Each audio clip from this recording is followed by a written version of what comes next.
بسم اللہ الرحمن الرحیم۔ سورۃ البقرہ آیت نمبر 199 تا 200۔ پھر تم سب کو ضرور ہے کہ اسی جگہ ہو کر واپس آؤ جہاں اور لوگ جا کر وہاں سے واپس آتے ہیں، اور احکام حج میں پرانی رسموں پر عمل کرنے سے اللہ تعالیٰ کے سامنے توبہ کرو، یقیناً اللہ تعالیٰ معاف کر دیں گے اور مہربانی فرمائیں گے۔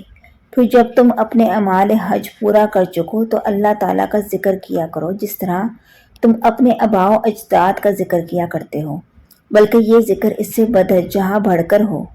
سو بعض آدمی جو کہ کافر ہیں ایسے ہیں جو کہتے ہیں کہ اے ہمارے پروردگار، ہم کو جو کچھ دینا ہو دنیا میں دیجیے، اور ایسے شخص کو آخرت میں بوجہ انکار آخرت کے کوئی حصہ نہ ملے گا۔ اور بعض آدمی جو کہ مومن ہیں ایسے ہیں جو کہتے ہیں اے ہمارے پروردگار، ہم کو دنیا میں بھی بہتری عنایت کیجیے اور آخرت میں بھی بہتری دیجیے، اور ہم کو عذاب دوزخ سے بچائیے۔ ایسے لوگوں کو دونوں جہاں میں بڑا حصہ ملے گا بدولت ان کے اس عمل کے، اور اللہ تعالیٰ جلدی ہی حساب لینے والے ہیں۔